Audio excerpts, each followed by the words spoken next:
everybody. It is post-Clemson's blowout of Alabama. I'm here with Dave Koken. Dave, what a game last night. I know both of us were on the right side. Congratulations. Yeah, look, I'd be lying if I said I thought it was going to be that easy. I thought it was going to be a real close game. I made Alabama about -1.5 on my projections, so there was good value on Clemson. But I thought, boy, this is going to be another thriller between these teams. And by halftime, it was pretty clear that it wasn't going to be. Alabama made some mistakes in the game. In retrospect, they clearly should have committed more to the run. And they actually had a lot of success running the football in the game, but that wasn't their game plan. And it's tough for these coaches to change game plans in midstream. And the flip side of it was Clemson was just absolutely superb. Great adjustments by Venables, the defensive coordinator, in the game. And Trevor Lawrence is, we'll be hearing about this for the next 3 years, basically. He'll leave after his junior season, but unless the rules change, he's going to have to play 2 more years of college football. And he is clearly the #1 pick in the draft. The draft is held right now, and everybody's eligible. Yeah, it's true. I don't understand that rule and how it works, but it's always seemed to me that you're denying somebody the right to make a living. But I don't make the laws. Anyway, he was absolutely incredible. I agree with everything you said. I guess Haskins is now the #1 quarterback on the draft log because the kid from Oregon decided not to come out. So, and he looks good. I think that young man is really good. Yeah, I think he's going to be the #1 pick. I think you'll see the team's jockeying for position. The Cardinals have the #1 pick. I don't think they're going to take him. So they will either. If it's me, if you're asking me, I keep the #1 pick and I take Bosa, who is an absolutely dominating defensive player. And in today's game, those guys are worth a ton. So that's what I would do about the Cardinals. But you're probably going to get some great offers for that #1 overall pick. The team's looking to take a quarterback who's got a chance to be a star. Haskins he's got a ton of upside, and I think he's a runaway as the best guy that's actually eligible in this year's draft. I agree, and if a team gets him and it's the right fit, you could see that team going a long, long way. In Arizona, of course, if they trade that pick, they could build a team off of what they'll get in that trade. It's pretty amazing. You talk about defensive players. Khalil Mack was amazing this year for the Bears, but in this last game against Philadelphia figured out a way to keep him marginalized, let's say. Obviously, they had to focus on him because he's such a fantastic player. But that was a hell of a game. And, of course, Cody Parkey gets all the blame for it. Really, there's a lot of blame to go around, but anybody can miss a kick. Well, yeah. It was a bad kick. We're hearing Joel, get tipped. Well, it got tipped because he kicked it too low. That's the way it goes. Listen, if the Bears, it's Monday morning quarterbacking, but if the Bears had committed to the pass, they'd have won this game, and I think they'd have won it going away. That Eagles secondary can be torched, and that tells you what I think is going to happen on Sunday. Yeah, I guess it does. That's a real. In poker, that would be called a tell. Yep. That's why it pays to listen to the podcast, because that's going to be a play for me. This is probably the only podcast where I'll actually just tell you who I'm playing. That's going to be the only game I play this weekend in all likelihood. My other games I project right near the numbers. I have Kansas City 6.5. I've got the Rams 8.5. Patriots 3. I make the Saints 12.5. So that's the value play to me, even though they're the favorite. And I'll be on the Saints. Interesting, Dave. That game opened 10. Yeah, I played it just before we started recording this. I don't think it's getting lower than 8. I suppose it could, but I'm comfortable laying the 8, so I did. college basketball is happening. It's really getting into the conference play. I mean, it is January, the end of February, you end up in the conference tournaments. This is it. This is the time. And I know you're prepared. I am. I'm excited about it. 15-5 on my last 20, I believe it is. So Ooh, wow. it's going pretty good right now, and I'm keeping the cards real thin. I'm only, for instance, tonight I had, let's see. Let me get my little sheet here. I had a total of, now I can't, I think it's like 7 games that I liked, but I only played one. I played the one that came up the strongest for me on my numbers, and I've gone back to playing low volume over the past few months, and it's been a really good move on my part, because since October, Jim, it's been one of the best runs I've been on in years. I mean, it's been really good. Well, NHL, college basketball, college football is fantastic. NFL's been okay, and I'm not playing the NBA, which has been a good move on my part. So I'm real happy with the way things are going. well, I got to remind you, Dave. I mean, I know you're on a hot run now, but I got to go back to last year's baseball season and the way you started out. I wish I finished that way. Oh, yeah, I know, but you were like, it was like incredible. It was like you were reading tomorrow's paper today. First 2 months of the season, I won 30 units, playing maybe 1 or 2 games a day. So, I mean, and then I started giving it back. I couldn't win the rest of the season. I had bullpens blowing games. If I went the first 5, that didn't work out. It just, so, you know, I ended up ahead for the season, but it wasn't what it should have been. But we have to remind the folks out there that the baseball season starts in a couple months, and you want to get on Dave's stuff early because he'll repeat what he did last year. Get on it real early because I do play some exhibition baseball, and this is, and I know there's people listening right now. What? It's like exhibition football. There are edges in exhibition baseball because this is new. I mean, it's only in the past few years that this has been available. But we get lineups now before the game starts where you've got the rotation for the game set as far as who's going to pitch for how long. And you can pretty much figure out for the lineups how long the regulars, if at all, will be on the field. And there's some real advantages in exhibition baseball. And I've won pretty good the last 2 years in exhibition baseball. So, you know, I'll be out there at the beginning of March playing some games. I don't play them big, but, you know, little half-unit plays can add up. Well, that's an area that you got by yourself because I won't be doing that. I'll be doing all the basketball, and I won't be playing preseason baseball. But the last week I had I've been on a great run, 25 out of 32 in the NFL, and I hit my my wild card weekend game of the year, which was the Colts. That was the easiest play on the board for the 4 games. The other games were all super entertaining. It came down to the wire, and you know, I just want to bring this up. I know a lot of the rest of the media talks about it. Brady, how old he is, and Belichick and Brady been together so long, and domination of the AFC East, and of course with the Jets and the Bills and the Dolphins not being any good for so long. They always get into the playoffs, but they always have this very weak strength of schedule number because they have to play those 3 terrible teams, pretty terrible, 6 times, and that lowers their strength of schedule. The question now is, okay, we all know that Father Time's undefeated and they're going to go out at some point.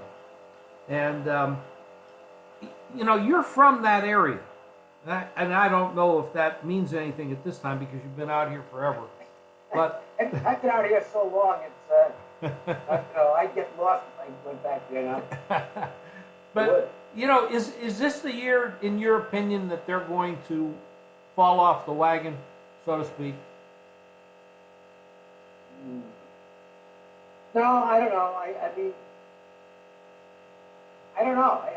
I don't think they're the best team, but the 8 teams that are still playing they're all alive. And it's not, you know, I think there's only one that's not really live, and that's the Eagles. The other 7, I mean, you could throw a blanket over them. I think they're that close. So, I don't think they're a favorite to get to the Super Bowl. I think you'd have to make the Chiefs the favorite in the AFC, but it's not by much.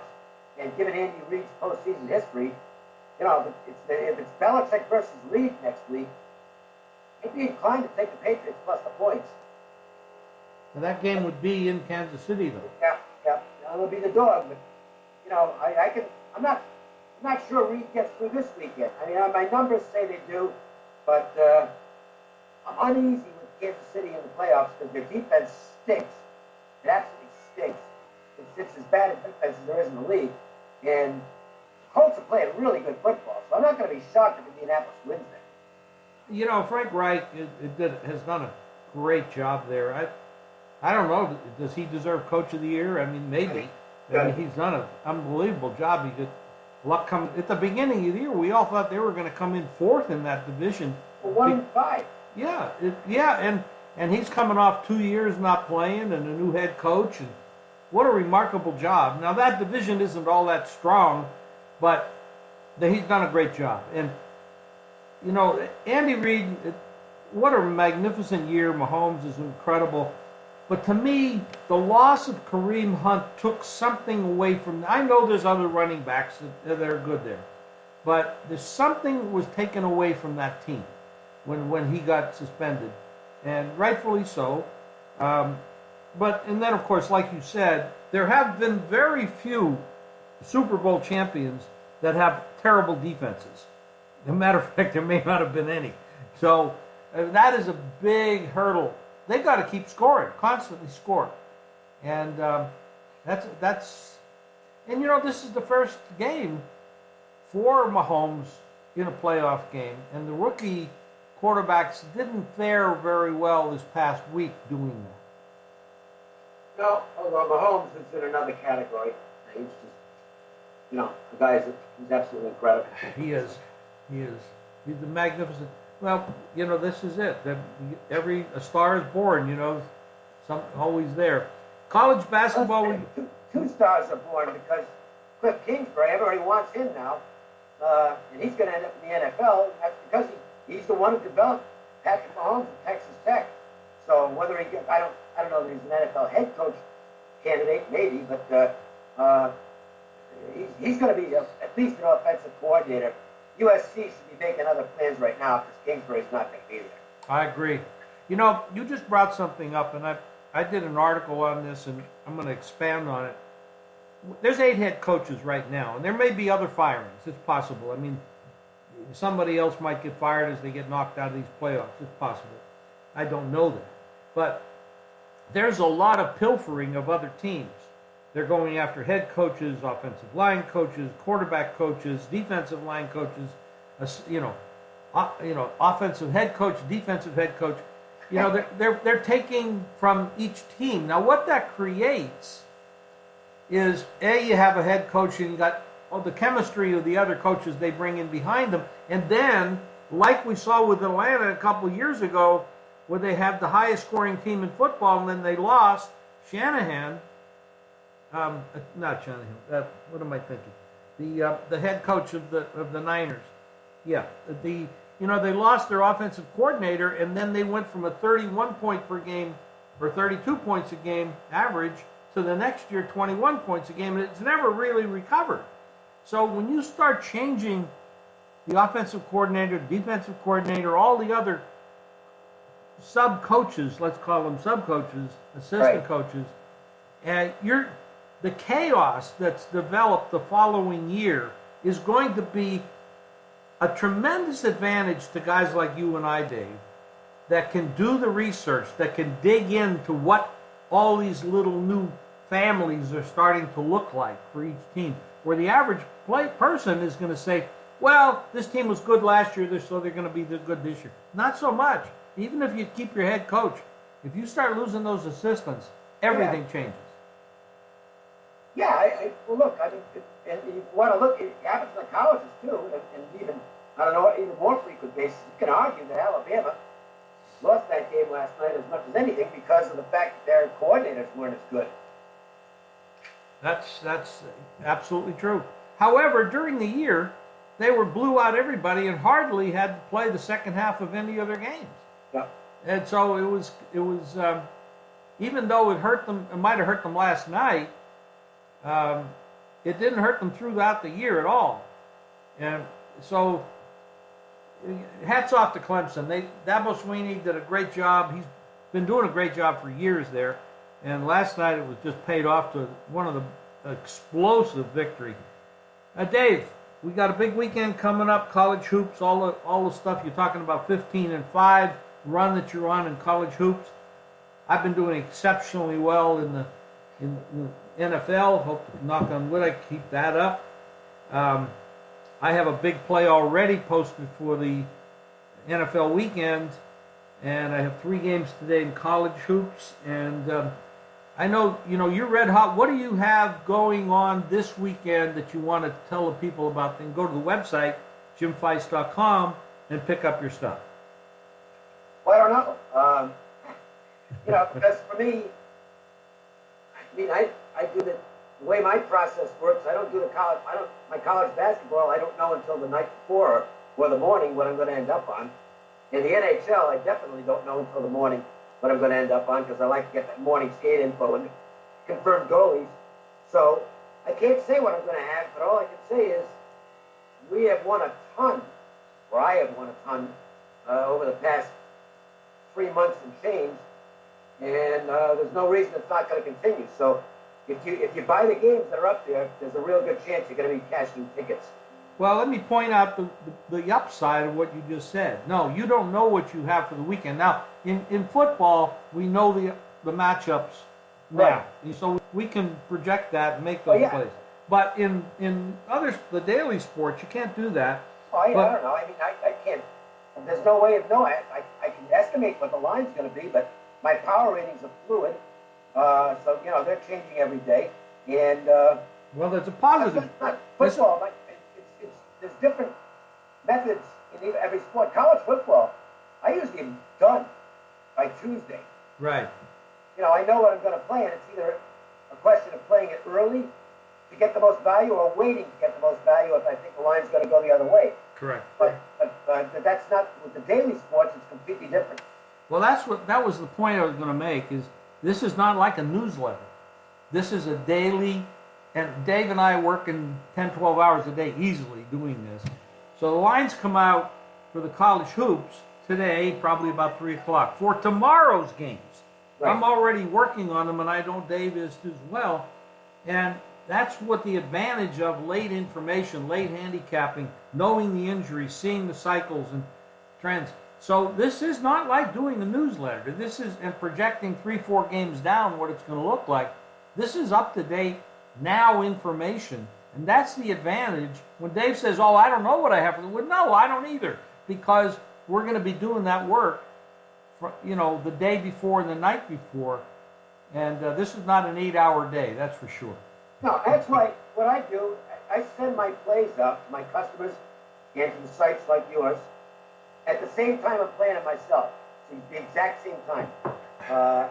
So I get my own plays in, my personal service players get the games, and then I'll do my write-ups for the online and send them out. So, for instance, I just now, as we're doing this, I sent out that Saints play to the site, because that I already know I'm playing, and I bet it this morning. But I haven't the slightest idea yet. I haven't started working on tomorrow's numbers in basketball, let alone the weekend. So we'll see what happens there. Absolutely. Dave, again, jimfeist.com for Dave's plays and mine. We've got great stuff on there. The podcast, of course. Dave, we'll talk in a couple days. Good luck tonight, throughout the week, and we'll talk soon. Sounds good, Jim. Thank you, Dave.